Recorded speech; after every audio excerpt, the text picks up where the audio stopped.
যুক্তরাজ্যের বার্মিংহামে বাংলাদেশ সহকারী হাই কমিশনের দ্বিতীয় সচিব পদে চুক্তিভিত্তিক নিয়োগ পেয়েছেন ওমর বিন হাদি। তিনি সাম্প্রতিক গণঅভ্যুত্থানের পরবর্তী আলোচিত সংগঠক ইনকিলাব মঞ্চের প্রয়াত মুখপত্র শরীফ ওসমান বিন হাদির বড় ভাই।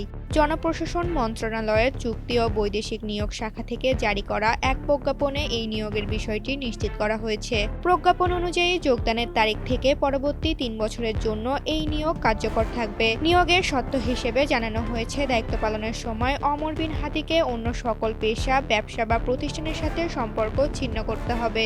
শুক্রবার জনপ্রশাসন মন্ত্রণালয়ের পক্ষ থেকেও বিষয়টি নিশ্চিত করা হয়েছে। ওমর বিন হাদির ছোট ভাই শরীফ ওসমান বিন হাদি ২০২৪ সালের ৫ আগস্টের পর ইনকিলাব মঞ্চ গঠন করে আলোচনায় আসেন। তিনি আগামী জাতীয় সংসদ নির্বাচনে ঢাকা ৮ আসন থেকে প্রতিদ্বন্দ্বিতার ঘোষণাও দিয়েছিলেন। তবে গত ১২ ডিসেম্বর পল্টনে গুলিবিদ্ধ হওয়ার পর ১৮ ডিসেম্বর সিঙ্গাপুরে চিকিৎসাধীন অবস্থায় তিনি মৃত্যুবরণ করেন।